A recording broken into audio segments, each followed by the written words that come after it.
was giving them problems a little earlier. They had to send their team out to go remove and replace. Hey, if that's all we got, and that was the biggest issue from the actual ground systems at Pad B. Range happened. Heard that you could an Ethernet solution the issue that could be you, but range just had issues before the final flight of the shuttle Discovery S-33, a mass range issue that resulted 1 second remaining in the launch window. The range issues happen. They are rare, but they happen. So, the fueled core stage with no is one. The fact that they got the tank back into its propellant, it's really working good. So far, I agree. Yes. All right, we have a few questions here that I've been pulling from chat. Of course, as I mentioned earlier, if you do want to ask us a question, especially as we get closer to the end of the count here, tag us at NASA Spaceflight in chat and we can read it. But yeah, here's a good question here. In cold right now. Is it Chris, or is this? It is good. So SLS does have 2 built-in holds into a countdown. The first is at 6 hours 40 minutes and lasts for. So we passed that today, and that was added time because of the new process that they were. And then the second, the T-minute mark. If everything's going well, you're going to aim for the launch window. This hold at the 10-minute mark would be 30 minutes, but capable of being extended for the duration of the no here at 10 minutes.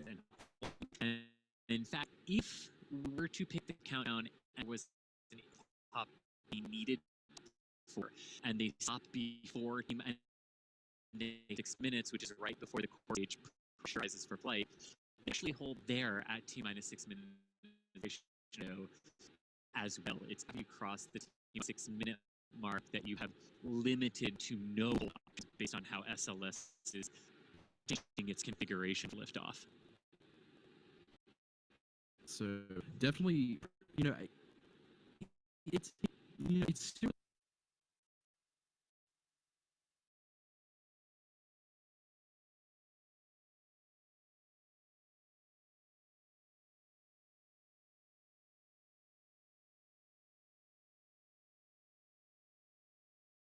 A new D0 for today's launch attempt, but for more, what when we launch for this first day, let's go to NASA's David. He's inside our Apollo Center at the AC Visitor Complex. Hey, thanks. Welcome back to the moon board. People here in the complex, I just heard a woo. People are getting in and out because we have a great view of launch when it's going to happen, and it's going to happen today. But that launch is just the first step in the Artemis 1 mission. So let's look ahead for this historic first flight. As we just said, step number 1, those 4 RS-25 engines throttle up, followed shortly after by the 2 solid rocket boosters igniting, sending SLS and Orion skyward. Now, on our way uphill, we'll have a number of jettison events. You'll be able to see things coming off of the SLS rocket. One of the most visual ones will be these 2 solid rocket boosters. Now, they'll expand their propellant a little over 2 minutes into the flight. They will separate. We'll see them flare off.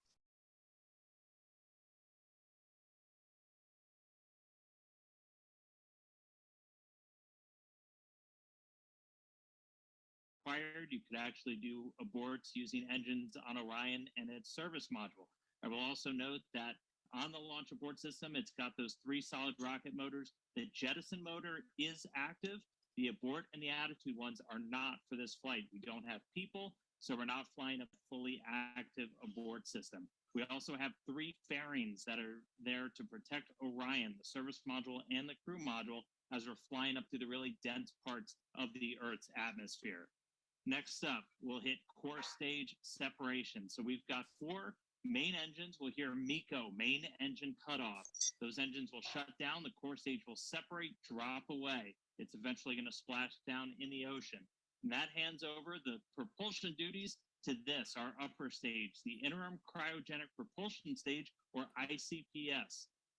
Its first job is to execute what's known as a perigee raise maneuver. So the perigee is the lowest part of your orbit. You have a perigee, that's your low part, and an apogee, that's your highest point. We're going to raise up the perigee, and that's going to actually put us in a nice circular path around the planet. And while we're there, that gives us time to check out Orion. We're flying it in space for the second time, the first time in this fully integrated stack with SLS. We'll be able to look at all of Orion's systems, make sure those solar rays are capturing the sun's energy and turning it into electrical power for Orion systems, make sure the communications are working, all of our guidance, navigation, and control. That is your time to make sure you have a healthy spacecraft before you do something that is going to send it to the moon. And that's next up on our list. That's the trans-lunar injection. For today's launch profile, that's going to be a firing of about 18 minutes of that single engine on the upper stage. Now, that engine optimized for a vacuum. It's producing about 24,000 pounds of thrust. So it's a pretty big engine, and it's doing that because we need enough energy to be able to send our payload, Orion, beyond low Earth orbit and send it on a path to head out to the moon. Now, after that burn is complete, ICPS separates. It's going to do what's called a disposal burn. So it's going to send itself from Earth around the moon and slingshot out into what's known as a heliocentric orbit. So it's going to completely leave the Earth-Moon system and go into orbit around our sun.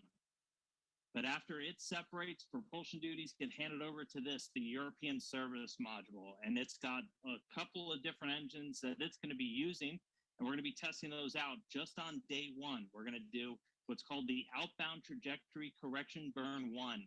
And we'll do a couple of these trajectory corrections as we're flying out to the moon. But that first one is that first critical test of this large engine, the Orbital Maneuvering System engine. That's the one that has the most thrust, generating about 6,000 pounds of force in a vacuum. And that's what's going to be doing a lot of our maneuvers, or giving us that pushing power as we do these maneuvers around the moon to enter into what's known as distant retrograde orbit, or DRO. And that's this dotted line that you see around here. Now, we call it distant basically because of the distance we're away from the moon. We're about 40,000 miles, a little bit less, off the lunar surface. And then we call it retrograde because the moon orbiting planet Earth in this direction, going in a counterclockwise fashion, we're going to be entering into a clockwise orbit around the moon, opposite retrograde.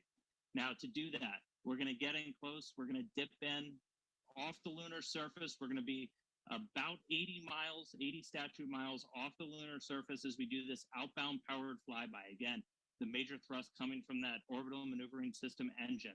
After we do that, we'll do a final maneuver to actually go into that distant retrograde orbit, that DRO.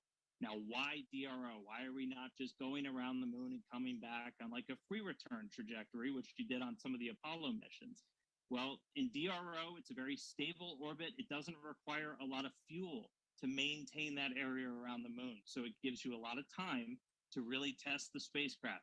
If you followed with any launch of a new spacecraft, you know there's only so much testing you can do on the ground. Once you actually put all of that hardware in space, in the environment that it's going to be operating, hundreds of thousands of miles away from Earth, you're going to learn things you didn't even realize about everything from communications, the life support systems, the thermal control. Everything on a spacecraft needs to get put through its paces in this environment before we put people on board. And that's why we're heading out to DRO. Eventually, though, it's going to be time to come home, and we will do a DRO departure maneuver. This, again, firing up that orbital maneuvering system engine and others on the service module. And this is what's going to commit us from leaving the moon and heading on back towards Earth. We'll dip in once more, close off the lunar surface, and slingshot and use the lunar gravity to do this return-powered flyby. And then, similar to the way out, we can make correction burns as we kind of fine-tune our path back towards the Earth. And then it's time for re-entry. A couple of things happen before that. One of the really critical ones, spacecraft separation.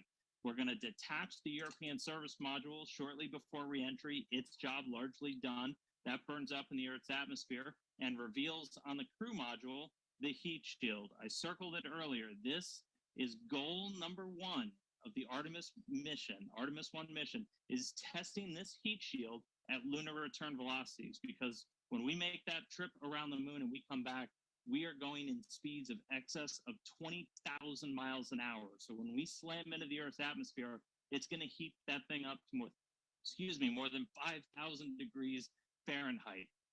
For the Artemis 1 profile, we're going to do what's known as a skip reentry. So basically, you can come in too shallow and skip off the atmosphere, too narrow, and you're going to do what's known as a ballistic entry, which really heats things up.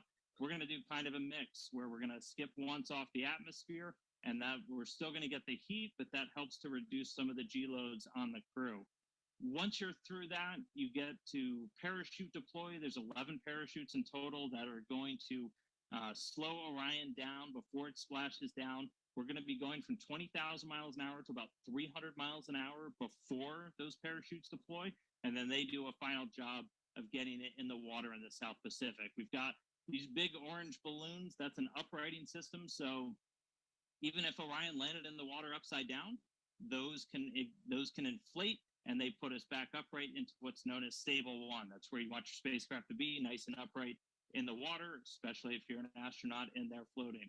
Now, we also have a large U.S. Navy ship with a big bay that's going to basically come up and swallow Orion into its deck, and you've got a couple of other assets in the area to help recover hardware, the forward bay cover, parachutes, things like that. But that's scheduled to happen 26 days after a launch today. So that's 26 days from liftoff here in Florida, around the moon, to a splashdown in the Pacific. And that will be the first mission in the Artemis program, the farthest we've ever sent a human-rated spacecraft in history, and just the first step before we put people on board. So that's a look at everything still to come. We're counting down to that launch. I'll send it back over to Megan and the team at the host desk, guys. A very comprehensive look at that. Thank you so much, Dan. If you're just joining us, welcome to Kennedy Space Center and our live coverage of Artemis 1, an uncrewed flight test that will return us to the moon in nearly 50 years. You know, some might ask, why the moon? Well, here's why. We are going. The history of this agency is marked with broken barriers, once viewed as impossible, with science fiction turned reality, with innovations that have spun industries all their own, and with demonstrations of peace for all humankind.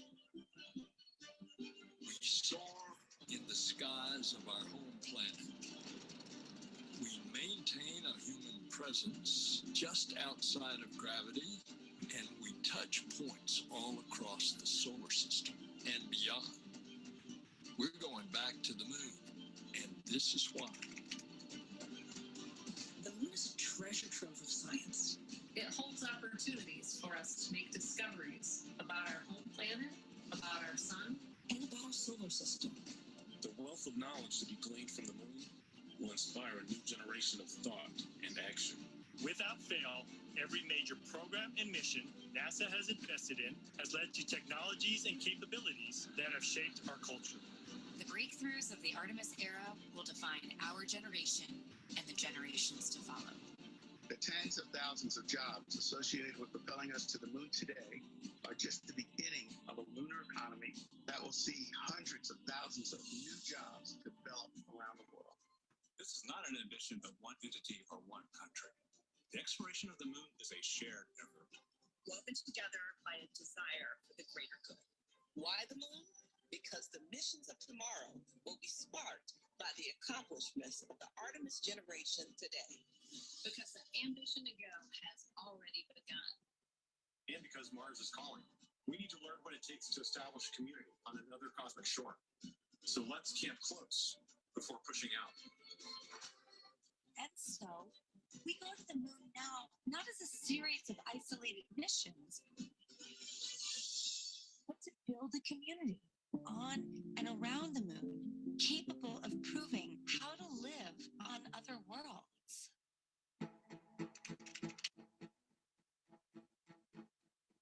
Will used the lessons from more than 50 years of peaceful exploration to send a new generation to the lunar surface to stay. We will anchor our efforts on the lunar South Pole to establish the Artemis Base Camp, positioning us for long-term science and exploration of the lunar surface.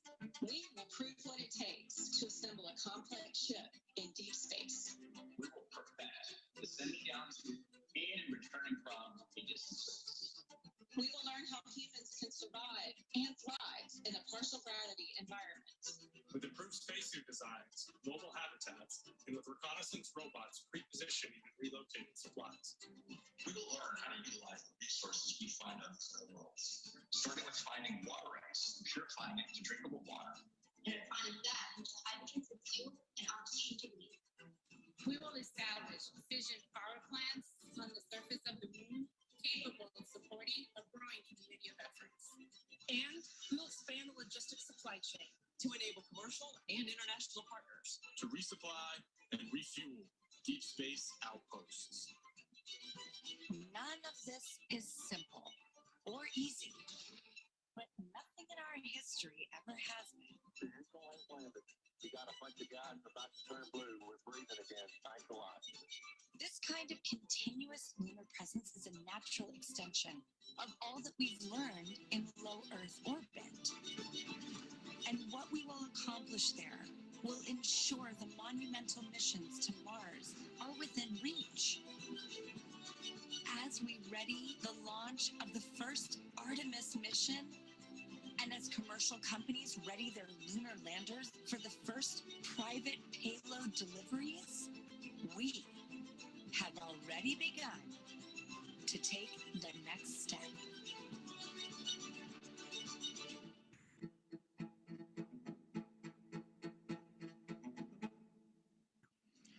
Throughout this launch broadcast, our NASA's Leah Martin has been introducing us to people over at the Kennedy Space Center Visitor Complex who have come out for hopefully the maiden voyage of Artemis 1. People from near and far, young and old, just really excited to hopefully see this historic flight. So now she's joined by somebody else who has a really interesting story. Leah, tell us about it. Megan, I think one of the most exciting things about being here tonight is being with people who are like-minded, who have such a strong tie to the history of our nation's space program and their love of spaceflight. And I actually struck up an amazing conversation with Scott here, and you were telling me about the special tie that you have to tonight's launch as well. Oh yeah, I literally grew up with NASA. My father went to work with the NACA before NASA.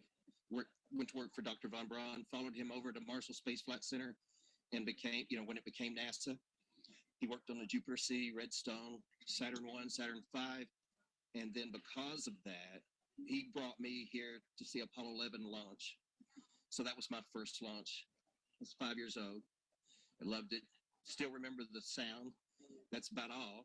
And then years later, through my flying career, I was able to bring my sons back with my friends that flew the shuttle, and they saw 5 launches and 4 landings. But basically, I wanted to be here. I was here for the first moon launch, the last moon launch back when Uncle Gene Cernan, our family friend, went to Apollo 17. So I wanted to be here for this because it's kind of in our family, in our blood. And hopefully I'll be around for the next one when we go and land again. So that's incredible. So you have NASA actually in your DNA, grew up with the program. Yeah. I knew most of the German scientists, the kids sat in our lab, Dr. Ernst Sterlinger, and my father flew with Von Braun because he was a general aviation pilot as well. So they get off work and fly. And they were in Life magazine together, National Geographic. So it was fun. I literally got to knew Al Shepard, all the Mercury, Gemini, Apollo guys, and it was an honor. I would have loved to have been an astronaut, but I went a different route, and but I can still come here and see them. We can, and we're so grateful, so thrilled to see you here tonight, and so excited that you will be able to actually compare the last launch and the sound of the last one with the ones tonight. It's absolutely going to rock the sky. I want it to be even louder. Well, thanks so much for joining us tonight. It's been an honor to meet you, and Megan, we're going back to you. Yeah, thank you so much for sharing that. That was such a fun story. Here we are now at Space Center Houston. This is a live look inside of the visitor center there. Lots of people hoping to see the launch today. I love this guy in the front with his NASA shirt representing. And again, just seeing children and young and old, just all these people who feel captivated and are excited about our next giant leap into deep space. So glad to have them here. Oh my gosh, I love this. Yeah, the team in Marshall in Huntsville there is always ready for their shot. Waving their flag, they're super pumped. That's the home to the SLS program office, so they have a dog in the fight tonight, seeing Artemis launch for the first time. Is that an inflatable astronaut in the center? Do you see that? I think somebody is dressed up as an astronaut. Yeah, they're ready to go. I love this. Yeah, I'm so glad that they're there. Again, these visitor centers are closed to the public, but the people there decided to hold a watch party. Well, look, our friends in Germany are ready for us this time. They anticipated the delay. They look pumped and ready to go. So these are employees of Airbus. Airbus is the main contractor for the European Space Agency, and together they provided the European service module for the Orion spacecraft. So really, we should be applauding them. They shouldn't be applauding. Thank you so much, guys, for your contribution to the program, and can't wait to see Orion and SLS launch. Okay, so now let's head back over to Daryl Nail over with the launch team so we can hear any updates about a new T0. Yeah, Megan, thank you. And a clearer picture is starting to emerge as the launch team now reports out that they only have a few minutes left of work to do before they're ready to pick up polling. And we're also hearing that some of that polling, which kicks off with the mission management team, is also now just about 3.5 minutes away. Now, we are currently still in that hold. But the launch team, NASA's test director, is continuing to move the team forward. We've wrapped up work on the upper stage and the lower stage. You're looking now live inside Firing Room 1, where Launch Director Charlie Blackwell Thompson is overseeing her launch team. We've had a number of delays that have put us off the T0, but we are starting to track to a T0 close to around a quarter till, top of the hour.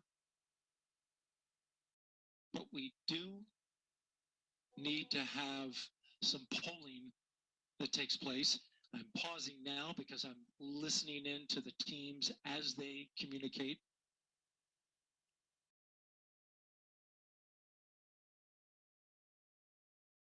In this launch window, which we're currently 26 minutes into, and it's 2 hours long, it runs until 3:04 a.m. Eastern time. We have what's called 40 cutouts. And in those cutouts, they range from about a second to about a minute. These are times where they can't launch. These cutouts must be accounted for when determining a new T0.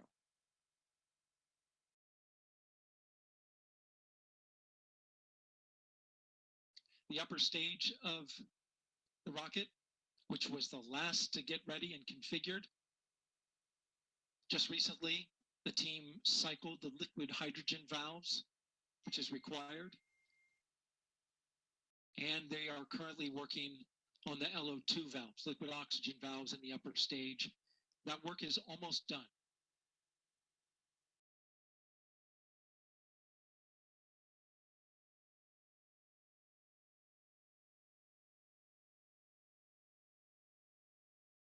We are now a minute and a half away from the poll of the mission management team, which is several minutes before T-minus 15 minutes.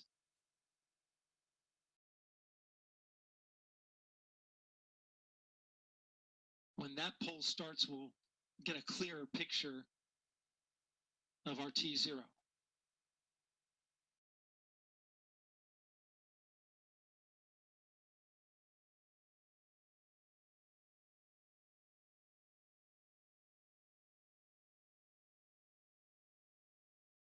NASA NASA's test director has informed the launch team to all switch to a common communication channel. It's called 232.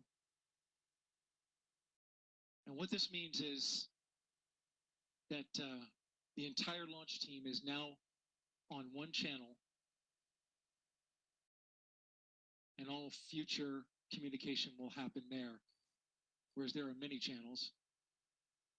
Now they reduce it down to one.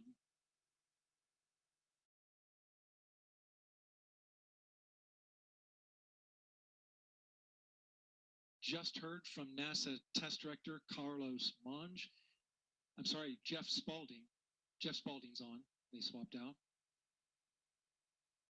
There are currently no constraints to launch. Great news. Again, no constraints to launch. And they're getting ready to pick up with a poll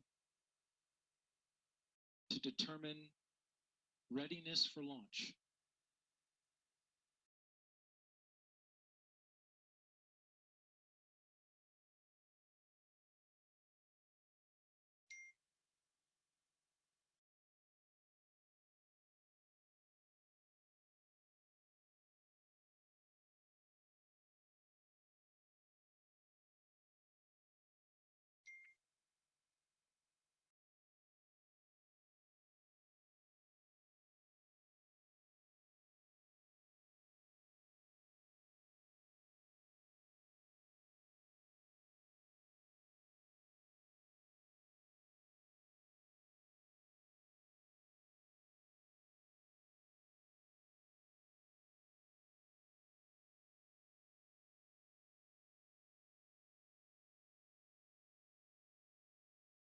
Okay, NASA test director Jeff Spalding getting ready to conduct the readiness poll, so we are getting close.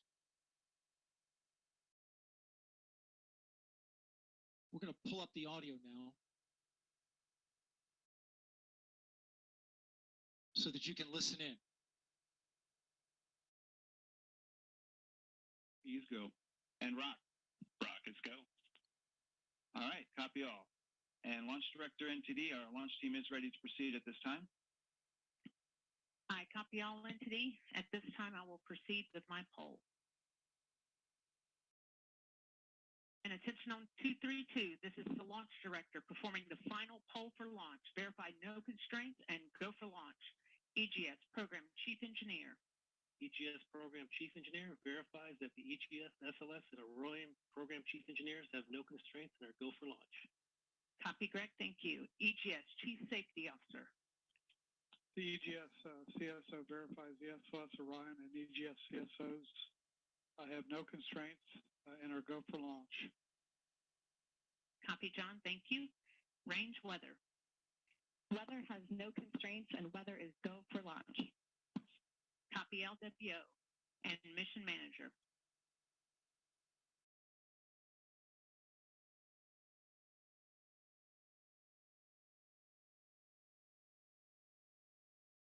And Mission Manager, Launch Director. Launch Director, Mission Manager on 232. The mission management team has been pulled. You have a go to proceed with terminal count and launch of Artemis 1. I copy all. Thank you. And NTD, Launch Director. Go ahead, Launch Director. Yes, sir. On behalf of all the men and women across our great nation who have worked to bring this hardware together to make this day possible, and for the Artemis generation, this is for you. At this time, I give you a go to resume count and launch Artemis 1. Copy, Launch Director, and thank you. All right, we do have a couple of steps to configure, and then we will be ready to resume the clock. CVSE, NTD. CVSE here. Initiate recording of Orion cameras at this time. In work. NTD. RSR here. Perform the booster ignition estimate, arm rotation, and enable. NTD, RSR, booster ignition estimate, arm and rotation enable is complete. And I copy. Thank you. Okay, so there you heard the poll from Launch Director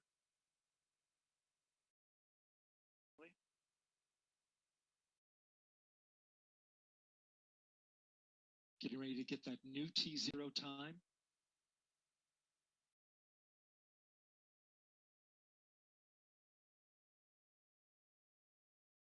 The poll that you heard was the NASA test director's poll. And all right, and we have verified no cutouts at this time.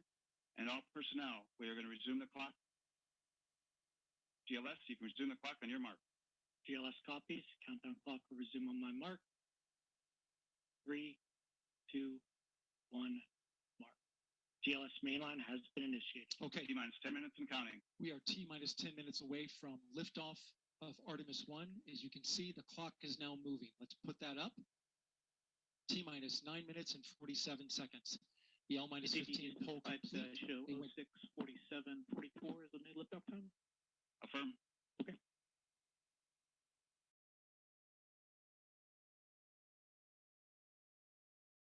Oh, 1:47:44, 1:47 a.m. Eastern Time and 44 seconds.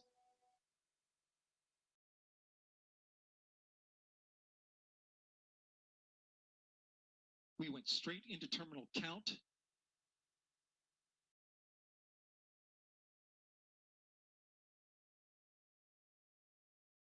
Liftoff now 9 minutes away. So terminal count.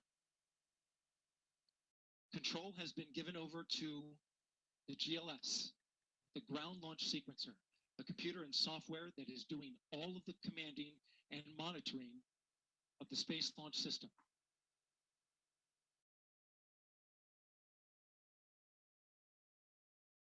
We'll hear call-outs from the GLS operator, Alex Pandalos.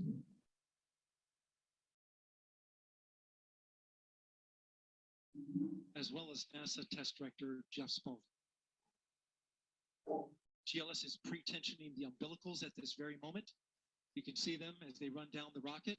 That's getting them ready to detach. GLS is pre-tensioning the At liftoff, those arms will swing away, will let go of the rocket in a clockwise direction. We are going to the moon again. We are going to the moon again. T-minus 8 minutes and counting. Yeah. The GLS is performing up to 100 commands per second, including configuring ground systems for power transfer to the rocket. GLS is turning on cameras, recording video inside and outside the crew module to collect data for engineers. Purging the aft skirt booster with high-flow nitrogen. Clear out any hydrogen gas that may be there.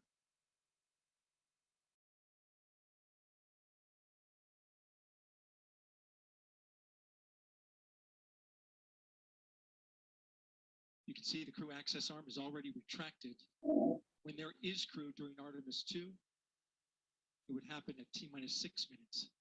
But out of abundance of caution, they went ahead and retracted the arm well ahead of liftoff. I want to point your attention to the base of the mobile launcher. Something wasn't done to reduce the power from the pressure caused by the rocket's ignition and thunderous sound. It could damage the rocket. So the ignition overpressure and sound suppression system will flood the mobile launcher with water. You'll see that sequence start at T-minus 17 seconds. Now coming up in less than 30 seconds, the ground launch sequencer will start bringing the high energy systems online, starting with core stage pressurization.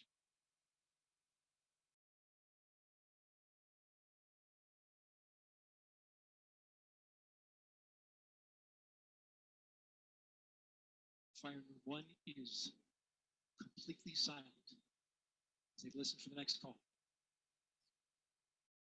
GLS is go for core stage tank pressurization.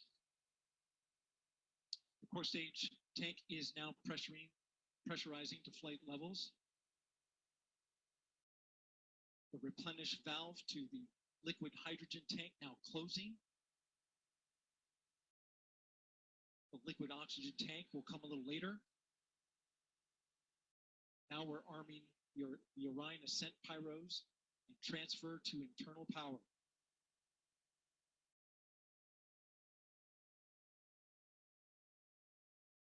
The Launch Abort System, or LAS jettison motor, is now armed.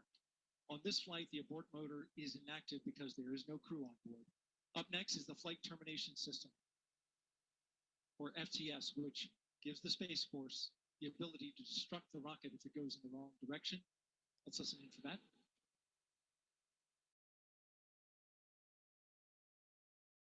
GLS is go for FTS arm. The Flight Termination System is now armed. Coming up at 4 minutes and 40 seconds, a big moment. This is where the RS-25 engines and their bleed go to high flow. It's been a little tricky to dial in. GLS is go for LH2 high flow lead check.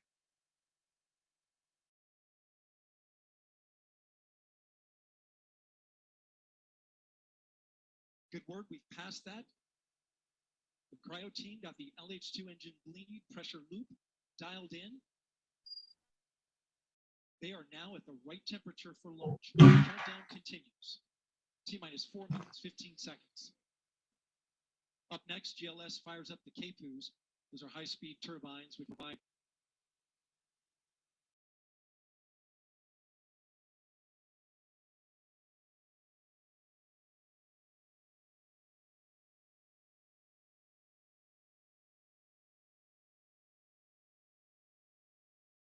pressure to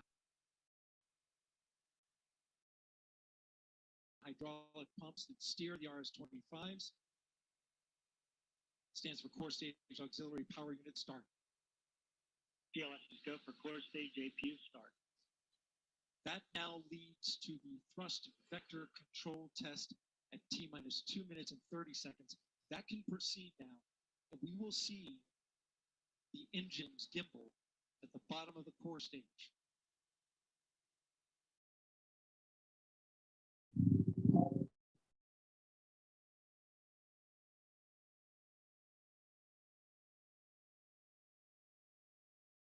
At T-minus 3 minutes and 10 seconds, you will hear the go for purge sequence 4.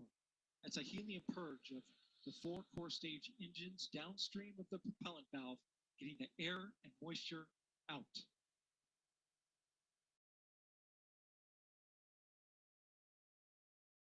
Wake up, it's about to launch. Go for purge sequence 4. And in just a few seconds, GLS will close the core stage LOX vent, liquid oxygen. The white vapor cloud caused from the super cold gaseous oxygen condensing the water in the atmosphere will disappear. You see it coming out there now. And there it goes, it's closed. LOX vent closed, pressure rising in the core stage LOX tank to flight levels. Coming up in 15 seconds, look for that thrust vector control actuator test. These will gimbal.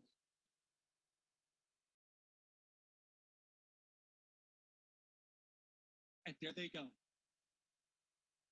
The 4 core stage RS-25 engines gimbaling around, testing the ability to steer the rocket into space. They will operate at 109% performance. Each RS-25 throwing down 500,000 pounds of thrust. All 4, 2 million pounds. All together with the boosters, 8.8 million pounds of thrust. GLS is go for upper stage to internal power. Now the upper stage has gone to internal power. So power is removed from the rocket's upper stage, the ICPS, and it's been switched to battery power. The same milestone is coming up for the core stage at T-minus 1 minute and 30 seconds.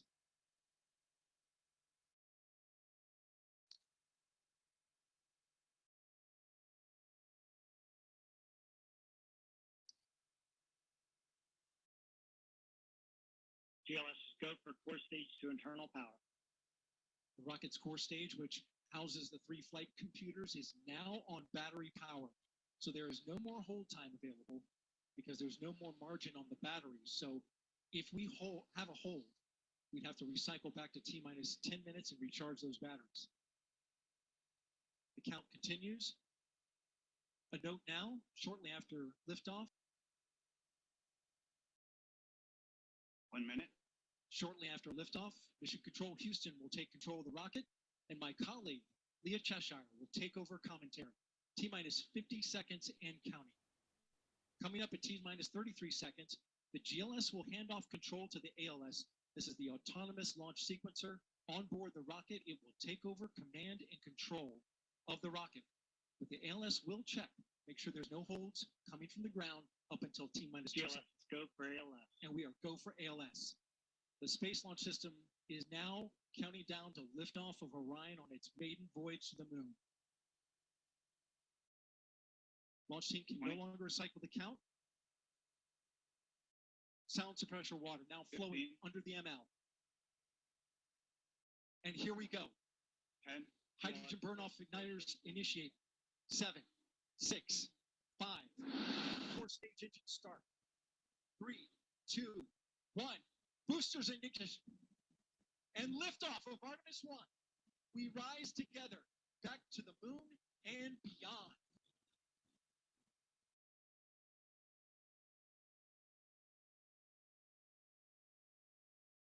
All 4 RS-25 engines on the core stage and 2 solid rocket boosters now propelling the vehicle at 128 miles per hour. Hearing good control on the roll from teams in Mission Control Houston. All good calls so far. Now 30 seconds into the flight of Artemis 1. First milestone will be for the vehicles pass through max Q at about 1 minute and 9 seconds into launch. This is the greatest period of atmospheric force on the rocket.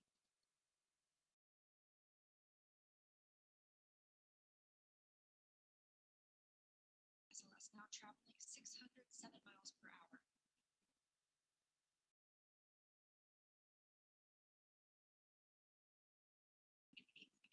Pounds of maximum thrust. Quiet here. Control. Stages down and passing through max Q.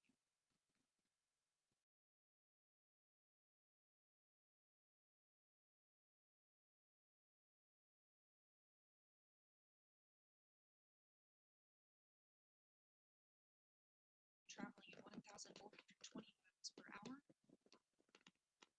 4 core stage engines are back at maximum thrust. The next major milestone will be for the solid rocket boosters to cut off and jettison in about 2 minutes and 11 seconds into the flight, so about 30 seconds from now. Quiet here in Mission Control Houston as teams continue monitoring the flight of Artemis 1. 16 miles downrange from the launch pad at Kennedy Space Center, traveling over 2,800 miles per hour.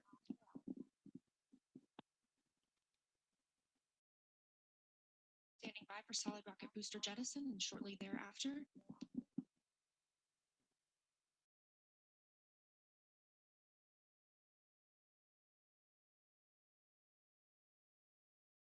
Confirmation that the solid rocket boosters have separated these 177-foot boosters.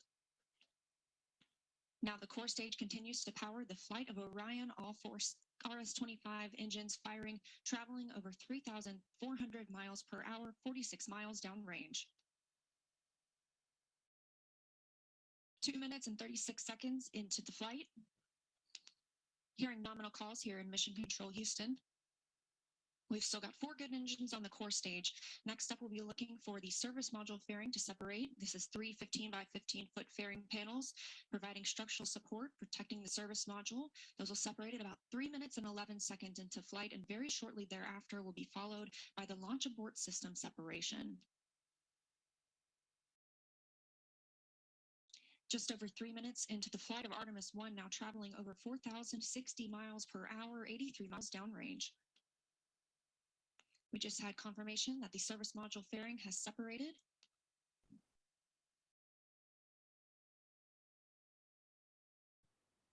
And that the launch abort system pyros have fired, separating those from Orion as well.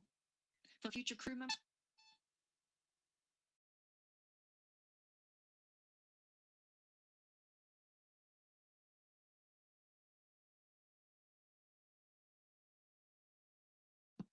We just heard the call for 3-engine press, meaning if SLS were to lose an engine at this point in the mission, we could still achieve a nominal mission. We would just have an extended main engine cutoff time. However, we still have 4 good engines, all at maximum thrust right now, powering the first flight of Artemis at 5,200 miles per hour, 148 miles downrange.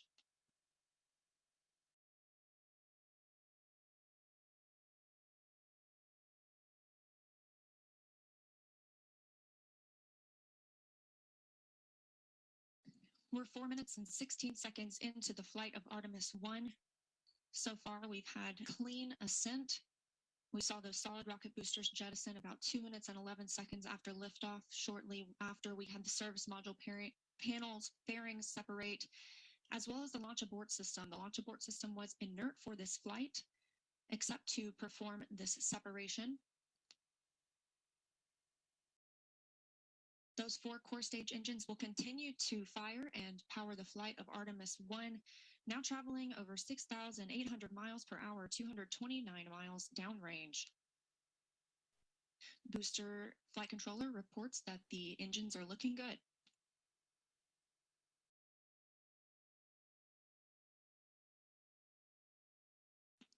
Our core stage main engine cutoff time is about 8 minutes and 3 seconds. We are now at 5 minutes and 11 seconds into the flight, 7,656 miles per hour.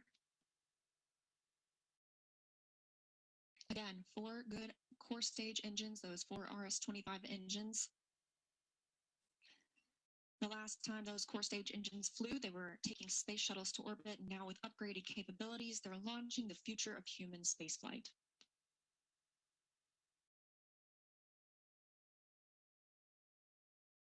Five minutes and 42 seconds into the mission, we are now traveling 8,800 miles per hour, 345 miles downrange from the launch pad at Kennedy Space Center.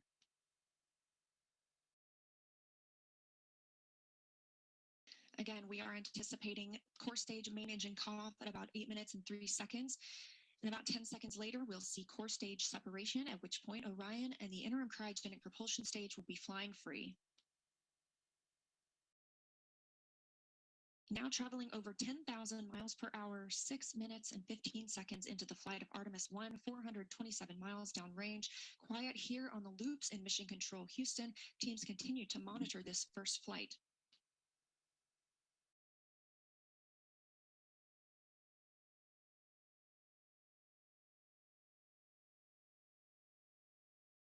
About a minute and a half now until that core stage main engine cutoff time. Our 4 core stage engines continue to fire maximum thrust.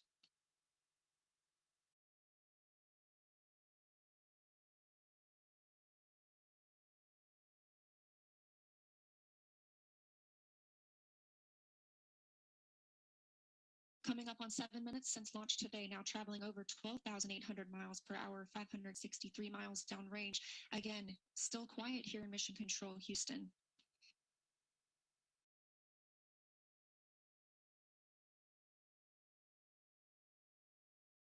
As we prepare for main engine cutoff, the 4 RS-25 engines are beginning to throttle down.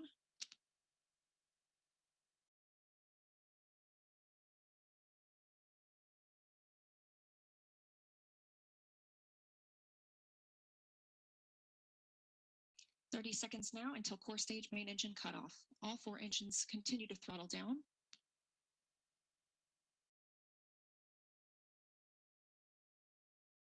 Now 7 minutes, 45 seconds into the flight, traveling over 16,000 miles per hour. Continuing to hear good calls here in Mission Control Houston. We're standing by for core stage main engine cutoff.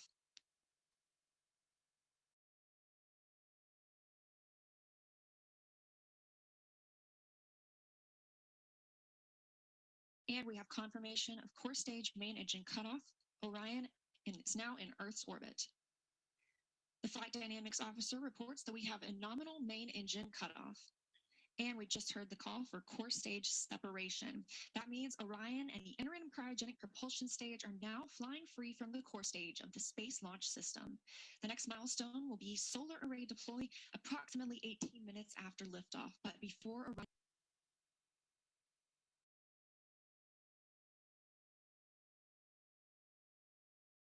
stretches its wings.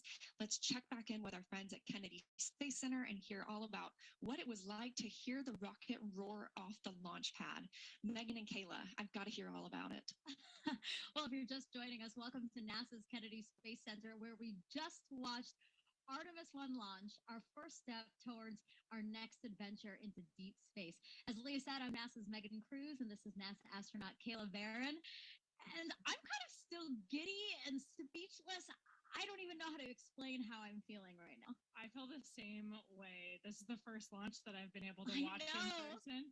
And I've got to say, it was incredible. I was just, it took my breath away and I was tearing up. Just what an amazing accomplishment for this team, this international team, people who have been dedicating their careers to getting this rocket off the ground and taking the first step to getting a crew on that vehicle back to the moon. It was just incredible. Yeah, this is a moment I think that we're all going to remember where we were when we saw this sort of thing, you know what I mean? And it was great to see, again, when we entered into terminal count, everybody here just started cheering, you know, coming out to get a really good view. And boy, I mean, it lit up the night sky and it just shook everything around us. Did you feel that? Like in my bones, I felt that. Oh, yeah. The cool thing is just kind of the delay between what you see and what you hear, because of course the sound travels a little bit slower, and it was just amazing. The ground shook. We could hear the thrust pushing that rocket into space. 8.8 million pounds of thrust. Yes, is incredible. It was amazing to see here live in person. How does it compare? So this is your first launch on the ground. How does it compare to your launch when you're in the capsule soaring towards space? I mean, equally emotional, I think. We train for everything, and so when we're in that capsule waiting for launch, we're just running our procedures. You could almost, trick us and say that we're in the simulator and it wasn't real, but like in that moment, liftoff, when the thrust builds underneath you, like we saw it today, it's just hard not to be overwhelmed by the emotional experience, the excitement, the joy of that moment. It's incredible. Yeah, I think we can't say it enough. This team really deserved this moment. They've been working so hard for this moment. When I heard that we got into terminal count, it was, I felt a sense of relief and excitement for them that I think everybody here did. You know, we really wanted them to succeed. We really wanted to see the launch today. And wow, I will never forget this. Me neither. It was an incredible experience to be here and see that happen. Yeah. Was there anything that was particularly surprising to you? Again, this is your first launch. You know, what were you expecting? I think we also had a nighttime launch for our launch. And so I think one thing you underestimate is how much it lights up the night sky. Yes. We were able to watch it all the way through that trajectory. We were able to see the boosters separate and everything. So it was just an incredible view. It's amazing how much you get to see of the flight path when it's at night and sliding up the sky. Yeah, and I don't know if you noticed this, but we see the moon here, and the trajectory of the rocket looked like it was flying towards me. You know what I mean? I was like, oh my God, that's so poetic. It's so beautiful. I'm so glad we launched today. Yeah. Wow. Congratulations to the team. It's incredible. We're going to head over to Daryl, who was at the launch team. Daryl, you got to count us down through that, through liftoff. I mean, how was that being in the launch control center with them? Well, Megan, it was something else. I got to tell you, you're looking live inside the firing room where Charlie Blackwell Thompson is about to address her team after a whole lot of hard work and preparation to get to this moment. Let's stand by and listen to her now. Comm check. But you can't hear it in the room. Can you guys hear me? No.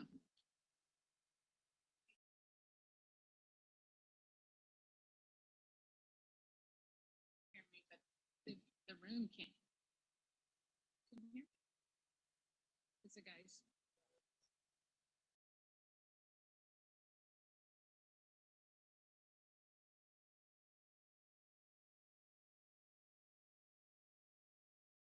I don't know what he's telling me to do.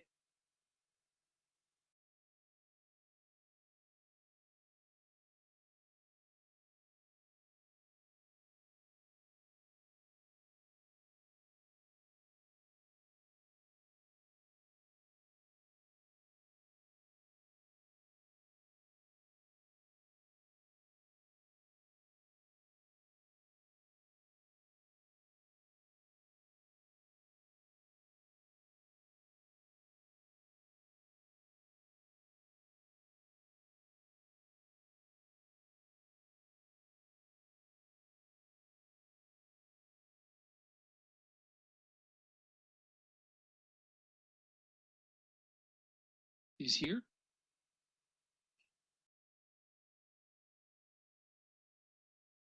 Can you guys hear me? Pam Melroy. Oh, there we go. Ready for me?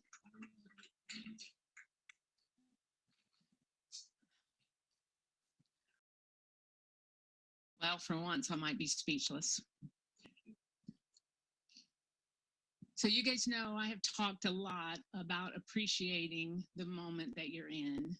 And we have worked hard as a team. You guys have worked hard as a team for this moment.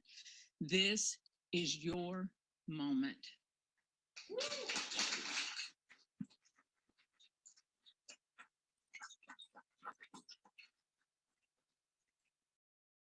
It is not by chance that you are here today. So I want you to look around at this team and know that you have earned it. You have earned your place in the room. You've earned this moment. You have earned your place in history. You were part of a first. Doesn't come along very often. Once in a career, maybe. But we are all part of something incredibly special, the first launch of Artemis.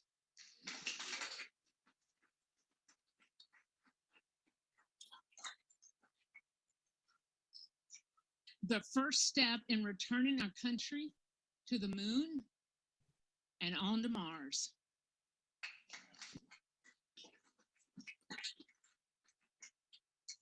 What you have done today will inspire generations to come. So thank you. Thank you for your resilience. You know, I said at the pre-test briefing, the harder the climb, the better the view. We showed the Space Coast tonight. What a beautiful view it is. So congratulations.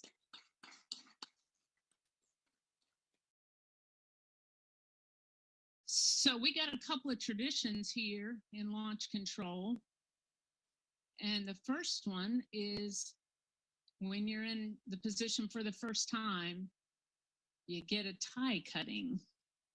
And so I have my launch director scissors.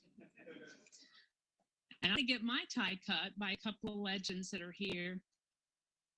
And then anyone who wants their tie cut will be making the rounds in the firing room. You got your console chiefs. If they want to do it, that's fine. If you want me to do it, you might have to wait a little while, but I'll stay all night if I have to. It'll be my pleasure to cut ties. So I'm gonna take care of mine, and then I have one other presentation that I want to make this evening.